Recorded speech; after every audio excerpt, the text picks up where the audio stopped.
थोडीसुद्धा exercise दररोज केली तर किती फ्रेश आणि पॉझिटिव्ह फील येत असतो ना आपल्याला. मग विचार करा त्या लोकांचं जे दररोज एक्सरसाइज करतात आणि स्पेशली योगासनं करतात. म्हणूनच तर दररोज ती लोक अख्खा दिवस एकदम पॉझिटिव्ह आणि फ्रेश असतात.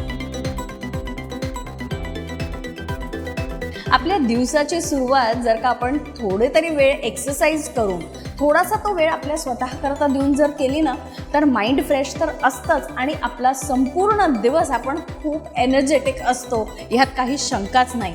ऑन दिस पॉझिटिव्ह नोट मी संपदा तुम्हा सगळ्यांचं स्वागत करते आपल्या कार्यक्रम स्पॉटलाईटमध्ये.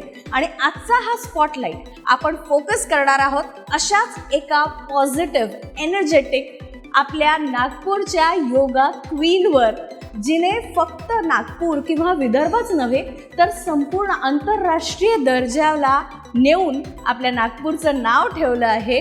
योगासन ह्या गेममध्ये योगासन आपल्याला फक्त फिटनेस करता माहिती आहेत, पण योगासन हा एक गेम म्हणून सुद्धा प्रसिद्ध आहे, प्रचलित आहे.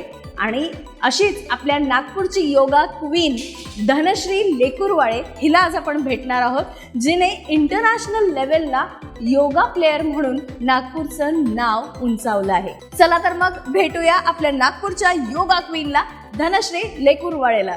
धनश्री, खूप खूप स्वागत तुझं आजच्या या कार्यक्रमात आमच्या.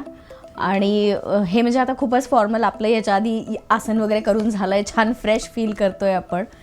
पण मला ना सगळ्यात पहिले असं जाणून घ्यायचं आहे की तुला योगासनाची आवड कधीपासून निर्माण झाली? योगासनाची मेन तर मी म्हणा आवड, कारण 20 वर्ष झालं या क्षेत्रामध्ये. 20 वर्षापूर्वीच याची आवड निर्माण झाली होती. पण आता परत 20 वर्ष म्हटलंयस तू, म्हणजे मला असं की तू किती वर्षाची असेल अंदाज आहे त्यावेळेला, किती लहान असेल की योगासन असं कळण्या इतपत तरी तुझं वय त्यावेळेला होतं का, किंवा फक्त आवड म्हणून करतायत सगळीजण म्हणून करायला? आणि नाही, माझ्या घरी ॲक्च्युली ना स्पोर्ट्सचंच वातावरण होतं, कारण बाबा पण कबड्डी प्लेयर होते, आई पण योगा प्लेयरच होते. तर होऊ शकते की स्टार्टिंगमध्ये ना आपल्या घरी जे असतं ते आपल्याला आवडत नाही. जनरली असतं की मुलांना त्या क्षेत्रामध्ये जायचं नसतं. तर माझं पण सेम तसं होतं, त्यामुळे मी स्विमिंग आणि व्हॉलीबॉल करत होते, म्हणजे खेळत होते. पण त्याच्यानंतर हळूहळू आवड योगामध्ये निर्माण झाली आणि आता बघता बघता 20 वर्ष कसे झाले मला पण नाही माहिती. पण कोणी तुला इंट्रोड्यूस? आईनीच करवलं? डेफिनेटली माझी फर्स्ट गुरु ही आईच आहे, तर तिनेच मला पहिले इंट्रोड्यूस केले आहे. मग आता जसं तू म्हणालीस की तुला बाळकडू हे बालपणी घरातूनच मिळालं आहे, तर कसं होतं तुझं बालपण आणि त्याच्याविषयी पण आम्हाला जाणून घ्यायला आवडेल आहे. कारण आम्हाला तू सध्या इंटरनॅशनल योगा प्लेयर अशी, आणि म्हणजे ज्याला आपण योगा क्वीनही म्हणू शकतो अशी म्हणून माहिती आहे, पण तुझं बालपण त्याच्याविषयी पण जाणून घ्यायला आवडेल. मला वाटतं प्रत्येकाच्या घरी त्यावेळी, कारण आता स्पोर्ट्सचं करिअर म्हणा किंवा लोकांचा स्पोर्ट्सकडे बघण्याचा दृष्टिकोन हा खूप वेगळा झाला आहे. पण 20 वर्षापूर्वी जर आपण बघितलं तर इतकं स्पोर्ट्सला व्हॅल्यू नव्हती, किंवा प्रत्येकजण कोणी पण तुम्हाला विचारताना हे कधी विचारत नव्हते की तुम्ही कुठला गेम खेळता. तुम्हाला हेच विचारलं जात होतं की तुम्ही आता काय शिकत आहात आणि स्पेशली पर्सेंट किती आहे. जनरली एक लहानपण एक असतं प्रत्येकाचं, आणि 10th आणि 12th मध्ये प्रत्येकाचंच असतं. पण माझ्या घरी मी म्हणेल की असं नव्हतं. माझ्या घरी असं होतं की स्पोर्ट्सचं वातावरण. आम्ही जनरली म्हटलं जाईल की आई बाबा पण त्यातले आहे, तर त्यांना पण असंच वाटत होतं की मुलांनी जे त्यांना वाटतं त्यात करिअर करावं. जसं जर मुलांना स्पोर्ट्स आवडत असेल तर त्यांनी स्पोर्ट्स खेळावा. त्यांनी एज्युकेशन, डेफिनेटली एज्युकेशन पण तितकंच महत्त्वाचं आहे. पण एज्युकेशन सोबत सगळ्यात जास्त माझ्याकडे तरी असं होतं की नाही, मुलांना जे आवडतं त्या क्षेत्रात आपण जाऊ द्यायचं. त्यामुळे कधीच मला हे वाटलं नाही की आईबाबांनी, मला आठवत नाही की कधी मला विचारलं असेल की तुला किती पर्सेंट मिळाले, किंवा माझ्या अवतीभोवती असणाऱ्यांनी सुद्धा मला कधी विचारलं नाही. ते नेहमी मला हेच विचारायचे की आता कुठलं मेडल. मला वाटतं की हे सगळ्यात चांगलं होतं आणि तेव्हाच खेळाडू घडतात सुद्धा.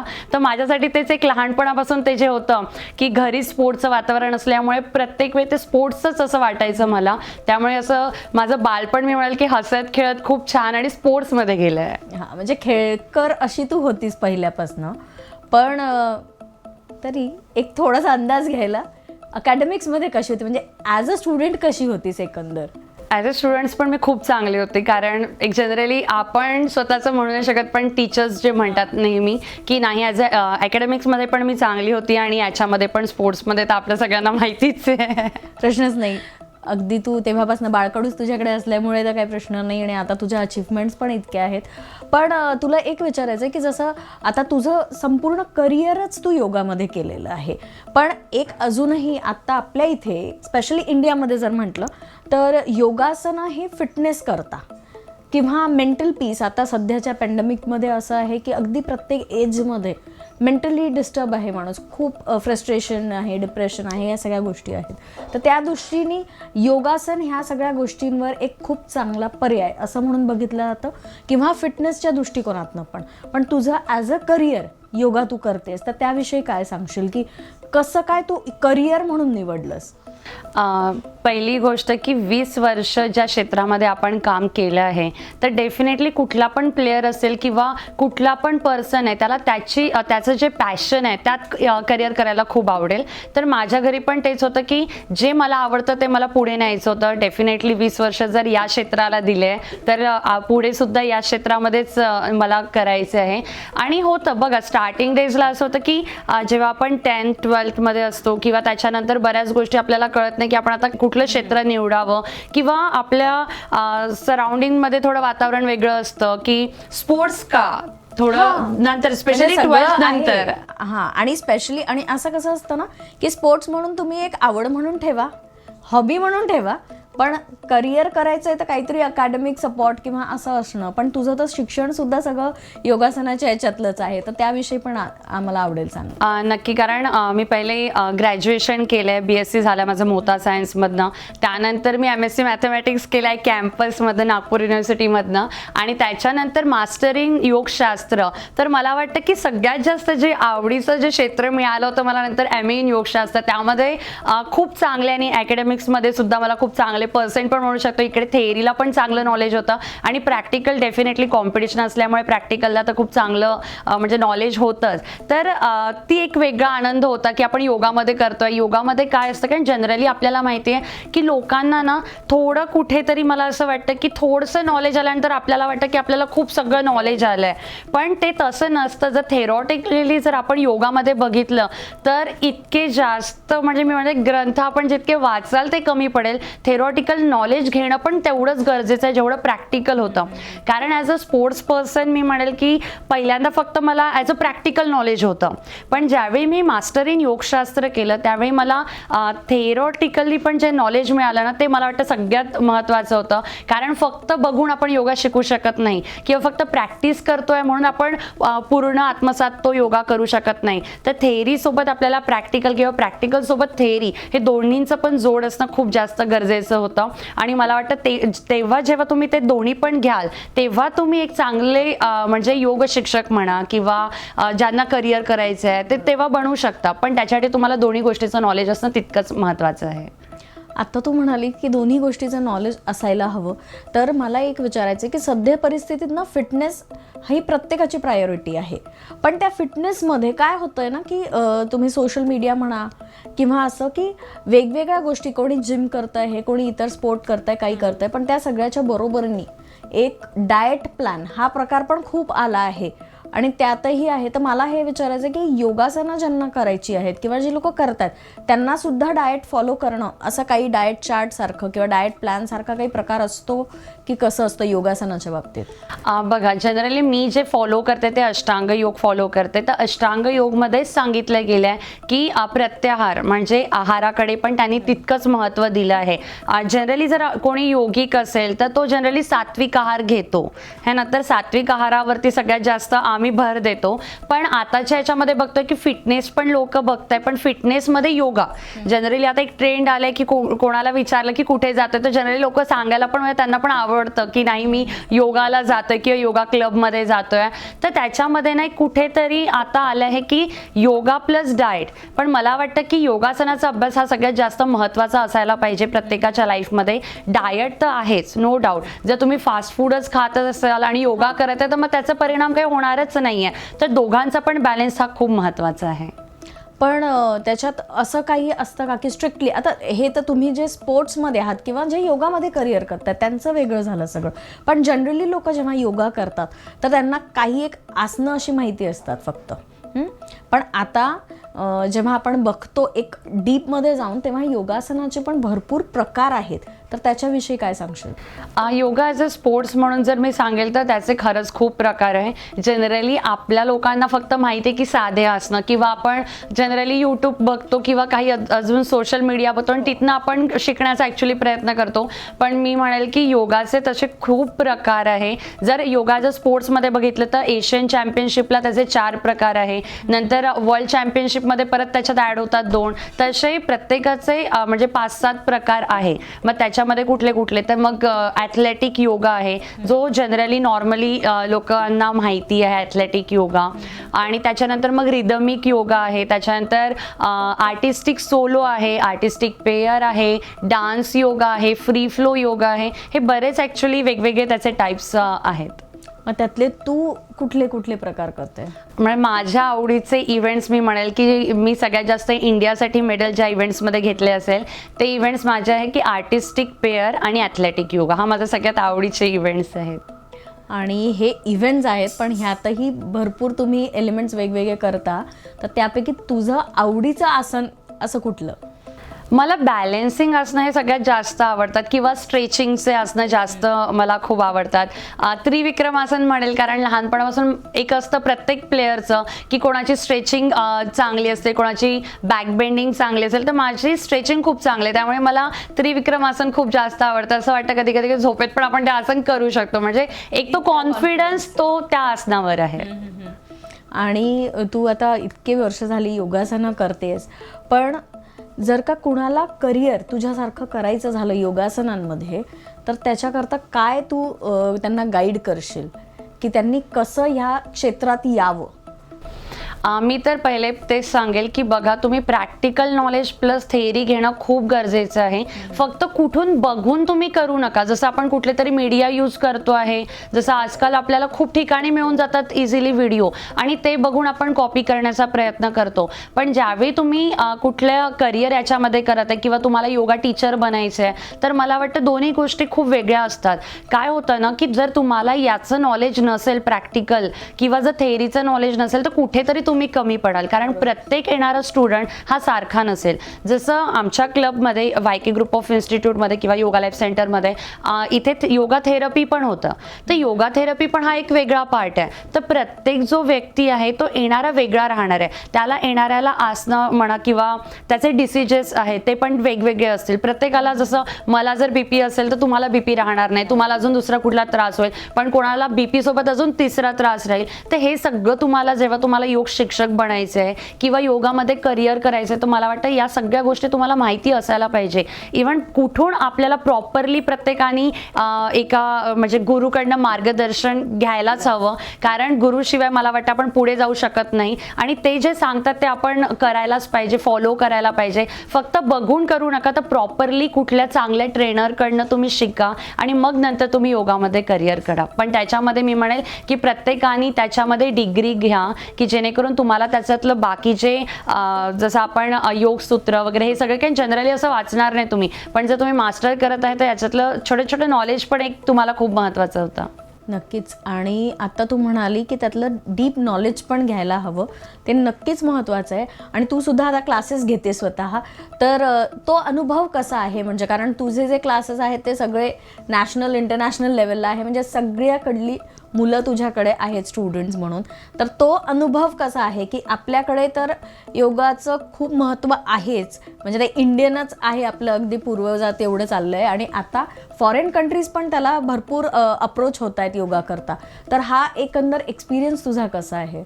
ॲक्च्युली खरंच खूप मजा येते. स्पेशली तर आता ऑनलाईन असल्यामुळे प्रत्येकाकडे म्हणजे जुळणं प्रत्येकाशी खूप इझी झालं आहे या मीडियानुसार म्हणा, किंवा इंटरनेट आहे, किंवा आपण जे झूम आहे, प्रत्येकजण वेगवेगळ्या ॲपनी दुसऱ्यांशी कनेक्ट होऊ शकतो. तर एक अनुभवामध्ये मला असं वाटतं की आपण इंडियन तर योगाकडे लक्ष देतोच आहे, नो डाऊट. आपण आता प्रत्येकाच्या घरोघरी आपण योग करायला लागले आहे. स्पेशली मी म्हणेल की जो आता कोविडची जी सिच्युएशन सुरू आहे त्यामध्ये प्रत्येक घरोघरी योगाचा अवेअरनेस आला आहे. पण एक खूप सांगायला चांगलं वाटतं की तिकडे आपल्या इथल्या प्लेअरची म्हणा किंवा आपल्या इथले जे टीचर्स असतात त्यांची व्हॅल्यू तिकडे जास्त आहे परदेशामध्ये.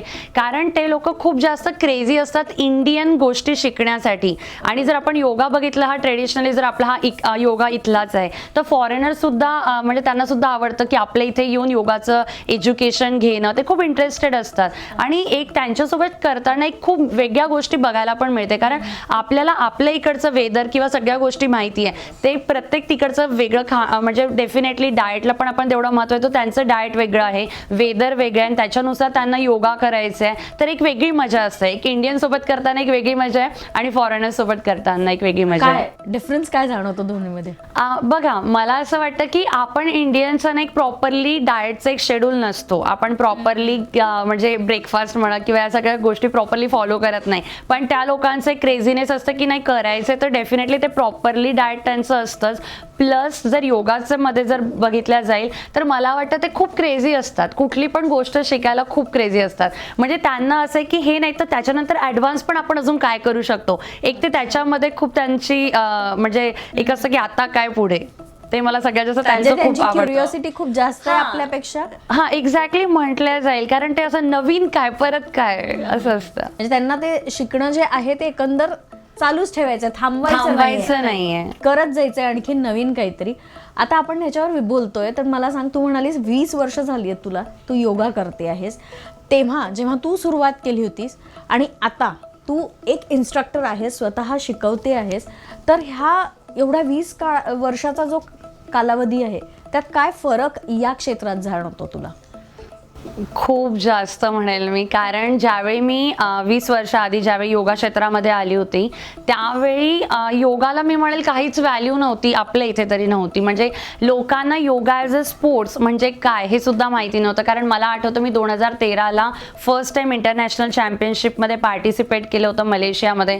तर त्यावेळी खूप मला त्रास गेला की फर्स्ट टाइम जेव्हा तुम्ही आपल्या इकडनं कुठला प्लेअर या क्षेत्रामध्ये जातो आहे, तर बऱ्याच गोष्टीला त्याला फेस करावं लागतं. पण ठीक आहे, मला वाटतं तो फर्स्ट एक्सपिरियन्स होता आणि फर्स्ट प्लेयर म्हटल्यानंतर पण ती एक जिम्मेदारी होती.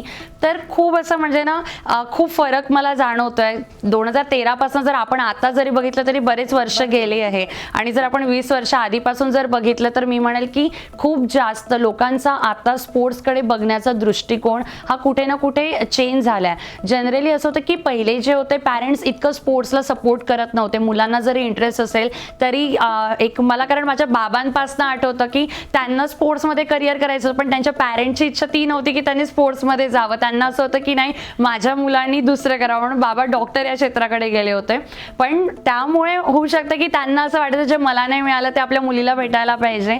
तर तिथनं जे मी बघते आता जे चेंजेस होत आले आहे ते खूप चांगले. आणि आत्ताचे जर पॅरेंट्सचा विचार केला तर मला वाटतं ते आपल्या मुलाला प्रत्येकाला स्पोर्ट्समध्ये टाकण्यासाठी खूप उत्सुक असतात की नाही. कारण आम्ही बघतोय आमच्या इथे कॉल हे 2-2.5 वर्षाच्या मुलांसाठी पण येतात की आता याचं स्पोर्ट्समध्ये मला टाकायचं योगामध्ये, तर कधीपासनं. तर मला वाटतं हे खूप चांगलं आहे की प्रत्येक पॅरेंट्सला वाटतं की मुलांनी फक्त स्टडी नाही तर योगा म्हणजे कुठला पण गेममध्ये ते लोक म्हणजे खूप इंटरेस्टेड असतात सध्याचे पॅरेंट्स. म्हणजे असं म्हणू शकतो की आता पेरेंट्स अवेअर झालेत आणि स्पोर्ट्स ॲज अ करिअर सुद्धा एक ऑप्शन ते आपल्या मुलाकरता ठेवायला लागलेत आता. पण एकंदर बघायचं झालं तर योगासनांमध्ये जर का यायचं असेल तर योगामध्ये काय एज ग्रुपपासून स्टार्ट करतात मग? जनरली आम्ही आमच्या सेंटरवर तरी 5 वर्षापासून मुलांना अलाव करतो आहे. कारण त्याआधी मुलांचं मला वाटतं की प्रॉपरली बॉडी जी असते ती डेव्हलप झालेली नसते. मग 5 वर्षापासून आम्ही त्यांना घेतो. आणि हायेस्ट लेवल योगाचं काय, म्हणजे कॉम्पिटिशन्समध्ये तुम्ही ज्या लेवल्सला जाता तर ते हायेस्ट लेवल काय? तसं जर नॉर्मली जर बघितलं तर योगा करण्यासाठी मला वाटतं वय नाहीच आहे. तो कुठल्या पण वर्षाचा म्हणजे किती पण मोठा असेल तो व्यक्ती योगा करेलच, नो डाऊट. ज्याला इंटरेस्ट आहे तो डेफिनेटली लाईफच्या शेवटपर्यंत तो योगा करणारच आहे. पण जर बघितलं कॉम्पिटिशनमध्ये पहिले 60 एज होतं, पण आता त्यांनी थोडं वाढवलंय. अच्छा, म्हणजे 60+ एज ग्रुप पण आहे. एक्झॅक्टली. आणि आपल्याकडनं पार्टिसिपेशन असतात? हो, मी आता लेटेस्टचं एक्झाम्पल देईल. आपण 21 जूनला आपल्याच क्लबकडनं म्हणजे फर्स्ट ओपन इंटरनॅशनल चॅम्पियनशिप घेतली होती आणि सांगायला खूप चांगलं वाटत आहे की त्या कॉम्पिटिशनमध्ये 74 एजच्या लेडीनी सुद्धा पार्टिसिपेट केलं होतं. आणि मेन म्हणजे शी इज फ्रॉम नागपूर. ही आणखीन एक मोठी अचीवमेंट आहे आपल्या नागपूर करता. कारण योगासनं म्हटलं की आपल्याला कसं बेसिकच गोष्टी माहिती असतात, पण आपल्याकडली लोक त्यात इंटरेस्ट घेऊन इतक्या मोठ्या लेवलपर्यंत जातात, ही खरंच कौतुकाची गोष्ट आहे आणि अभिमानाची सुद्धा. कारण की ॲट द एज ऑफ 74 म्हणजे असं बघितलं तर आता आपल्या याच्यात असं वाटतं की आपण तर तिथपर्यंत जाऊ तर काय आपली परिस्थिती असेल, पण पूर्वीचे जे लोक आहेत ती तेवढी कणखरणी अशी होती पण, आणि त्यांचं सगळं डाएट आणि परत तेच फिजिकल फिटनेस तेवढं छान होता. पण मला सांग धनश्री की तू आता इतके अचीवमेंट्स आहेत तुझे सगळे इथे पण आहेत डिस्प्ले केलेले, आम्हालाही माहिती आहे, पण आणि ऑब्व्हियसली की कसं असतं की प्रत्येक आपलं अचीवमेंट हे इक्वली इम्पॉर्टंट असतं, कारण हळूहळू आपण लेवल बाय लेवल ते अचीव करतो, त्याच्याकरता तेवढं हार्डवर्क करत असतो. पण एखादं मेमोरेबल मोमेंट जर तुला असं शेअर करायचं असलं तर कुठलं मेमोरेबल? पहिली गोष्ट तर मला वाटतं सगळी कॉम्पिटिशन ही वेगळी असते, तर त्याच्यामध्ये प्रत्येक कॉम्पिटिशनमध्ये नवीन एक्सपिरियन्स असतात.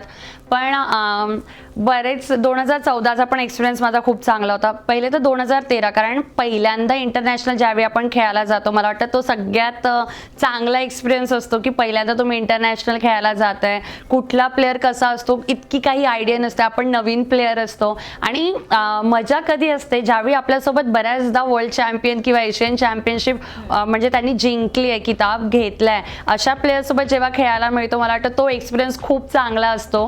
पण मग त्याच्यानंतर मग 2014चा सुद्धा एक्सपिरियन्स हा माझा खूप चांगला आहे, ज्यावेळी साऊथ कोरियाला मी गेली होते आणि प्रत्येक स्क्वेअरवरती माझे बॅनर जे लागले होते, तो पण एक खूप चांगला एक्सपिरियन्स. आणि लास्ट आता जर लेटेस्टमध्ये बघितलं तर 2017 सिंगापूरला जी चॅम्पियनशिप झाली, कारण फर्स्ट टाइम मी 4 इव्हेंटमध्ये पार्टिसिपेट केलं होतं इंडियासाठी आणि 4ही इव्हेंट्समध्ये मला मेडल होतं. तर तो माझ्यासाठी खूप चांगला असा म्हणजे मुवमेंट होता की जो लाईफमध्ये मी कधीच नाही विसरू शकणार. तूच काय, आम्हाला सुद्धा ती गोष्ट इतकी अभिमानाची आहे आणि कायम स्मरणात राहील अशी आहे. पण आता तू म्हणाली की जेव्हा पहिल्यांदा इंटरनॅशनल लेवलला आपण जातो तेव्हा खूप नवीन लोक भेटतात सगळं, आणि नेहमीचं जे आपलं वातावरण असतं त्याच्यापेक्षा खूप काही वेगळं असतं. तर तुझा काय अनुभव होता, म्हणजे कसं तू तिथे एकंदर सगळी तयारी होती किंवा तिथे कसा तुला सराव करायला चान्स मिळाला, तर काय फरक जाणवला आपल्या इथला आणि तिथल्या याच्यात? पहिले तर असं होतं की आपल्या इथलं वेदर आणि तिथलं वेदर सगळीकडचं खूप ॲक्च्युली फरक पडतो आणि टायमिंग पण चेंज असतात. तर प्रत्येकाच्या बॉडीमध्ये जसं काही प्लेयर्सला सवय असते की ती मॉर्निंग प्रॅक्टिसची, काही प्लेयर्सला इव्हनिंग प्रॅक्टिसची सवय असते. पण मला वाटतं आम्हाला कुठेतरी तो फायदा याचा होतो की ज्यावेळी इंडिया टीम जेव्हा बाहेर खेळायला जाते परदेशामध्ये, त्याच्या आधी आमचे कॅम्प्स लागतात इंडियन टीमचे, आणि तिथे जो सराव घेतला जातो ना, मला वाटतं तो सगळ्यात महत्त्वाचा असतो. कारण तिथे दिवस रात्र आपण असं असतं की जनरली आपल्या घरी असल्यानंतर आपण बाकी पण काम आणि त्याच्यासोबत आपलं जे तुम्ही जसं माझं योगा आहे तर ती प्रॅक्टिस पण, तर हे कुठेतरी आपलं लक्ष मला वाटतं दोन्ही साईडनी आपण डिवाइड होऊन जातं. पण तिथे गेल्यानंतर असतं की फक्त आणि फक्त तुम्हाला योगा प्रॅक्टिस करायची आहे किंवा फक्त फोकस ही येणारी तुमची जी चॅम्पियनशिप आहे त्यासाठी असतं. तर तिथला तो खूप जास्त बेनिफिट्स मला मिळाला. आणि त्याच्यानंतर ज्यावेळी तुम्ही दुसऱ्या देशामध्ये जाता तर डेफिनेटली नवीन प्लेयर्स आहे किंवा प्रत्येक कंट्रीचे वेगवेगळे प्लेअरमधली काहीतरी एक वेगळं तुम्हाला गोष्ट शिकायला मिळते. तर प्रत्येक गोष्टी मी तिथून शिकल्या पण आहे. पण एक होतं की नाही, पहिले गेल्यानंतर तर भीती असते की पहिल्यांदा आपण खेळतो आहे इंडियासाठी तर काय कसं असेल, पण तिथला मला सपोर्ट खूप चांगला होता मी म्हणेल. कारण ज्यावेळी प्लेअर जातो तर तो कुठे ना कुठे मेंटली, जेव्हा फर्स्ट टाइम तुम्ही जाता तर कुठे ना कुठे तो मेंटली डिस्टर्ब होतोच, नो डाऊट. कारण फर्स्ट टाइम तुम्ही पॅरेंट्सला सोडून एवढ्या दूर जात आहे किंवा एक वेगळं तो वातावरण ते निर्माण होतं. कारण ज्यावेळी मला आठवतं मी 2013च्या मलेशियाला गेले होते त्यावेळी माझ्यासोबत आपल्या इकडचं कोणी नव्हतं, तर त्यामुळे तो एक वेगळं प्रत्येकासोबत म्हणजे खूप टेन्शन असं होतं की आता काय. पण प्रत्येकाचा सपोर्ट म्हणा किंवा जी आमची टीम होती ती खूप चांगली होती आणि त्याच्यामुळे मला वाटतं गेल्यानंतरच पहिल्यांदा गोल्ड मेडल जिंकून आले होते. गेल्या हे मेडल पहिल्या ह्याच्यात, म्हणजे हे एक वेगळा एक्सपिरियन्स. सगळा करता करता सुद्धा तू स्वतःला एवढं स्टेबल ठेवलं आणि परफॉर्मन्स इतका छान दिला. आता मी जसं म्हणाले की स्टेबिलिटी, तर योगासनं त्याच्याकरता पण भरपूर लोक आपल्या मुलांना करायला सांगतात की मेंटल स्टेबिलिटी करता, पीस ऑफ माइंड Exactly. ह्याच्याकरता. तर मला विचारायचं, तुला राग वगैरे कधी येत नाही? कारण आता 20 वर्ष सलग तू योगा करते, म्हणजे तू किती मेंटल स्टेबल असशील मेंटली, आणि असा आमची अपेक्षा आहे. तर तू सांगू शकते की तुला राग वगैरे येतो की? मला असं वाटतं की हां, योगामुळे तुम्ही खूप जास्त, कारण मला जर कोणी लहानपणी बघितलं तर खरंच मी खूप असं चिडायची किंवा खूप असं थोडं काही झालं तर अगदी राग मला खूप यायचा. पण नाही, आता एवढ्या वर्षाच्या अभ्यासामध्ये कुठे ना कुठे तुम्हाला स्वतःला कळतं. एक योगिक जो असतो ना, मला वाटतं त्याच्या लाईफमध्ये ऑलरेडी ते चेंजेस होत जातात बॉडीमध्ये. त्याला असं म्हणण्याची गरज नाही पडत किंवा तो म्हणजे कधी दाखवत नाही, मला हे पण होऊ शकतं. पण तो एक पीस ऑफ जे असतं ना बॉडीमध्ये, ते ऑफ येतं, ते योगाने येतं. म्हणजे येतं ऍक्च्युली तुझं म्हणणं आहे की तू आधी चिडचिडी होती. हां, कम्पेअर टू आता. असं वाटत नाहीये सध्या, पण ठीक आहे, तू म्हणतेस तर आम्ही विश्वास करतो.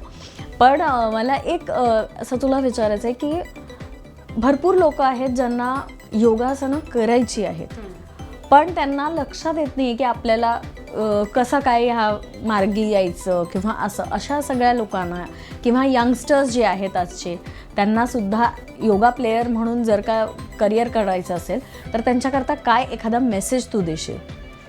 मी तर पहिले हे म्हणेल की बघा, करिअर जर करायचं आहे किंवा तुम्हाला कॉम्पिटिशन खेळायचे आहे तर नक्की तुम्ही प्रॉपरली ट्रेनरकडे जा. असं करू नका की घरच्या घरी प्रॅक्टिस जी कुठली असेल, किंवा तुम्ही आमच्याशी पण जुळू शकता ऑनलाईनसुद्धा, कारण आता एक खूप चांगलं झालं तर ऑनलाईनसुद्धा तुम्ही आमच्याशी जुळू शकता. आणि कोणाला जर काही क्वेश्चन्स आहे डेफिनेटली तुम्ही माझ्या इन्स्टावरती तुम्ही मेसेज करा मला. धनश्री लेकुरवाड नावाने इन्स्टावरती आहे, तर नक्की आम्ही तुम्हाला हेल्प करू. किंवा आमच्या क्लबमध्ये येऊन सुद्धा तुम्ही प्रॅक्टिस करू शकता.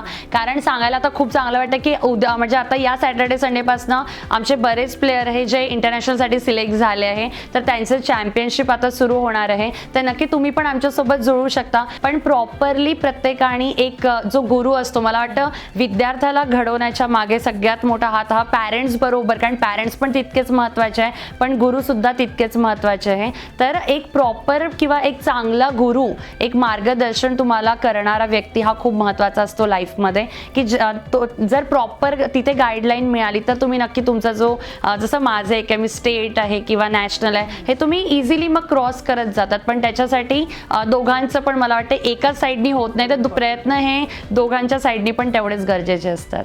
खूप छान तू हा मेसेज दिला की दोघांचे, फक्त गुरु एकट्याने कष्ट करून किंवा शिष्य एकट्याने कष्ट करून होत नसतं, तर दोघांचंही इक्वल त्याच्यात हार्डवर्क असतं.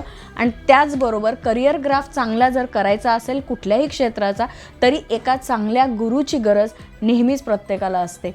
धनश्री, इतकं छान तू आम्हाला योगाबद्दल इतकी छान माहिती दिलीस, आणि मस्त वाटलं तुझ्याबरोबर बोलून, आणि तुला बघून इन्स्पिरेशन पण खूप काही मिळालं आहे फिटनेस करता.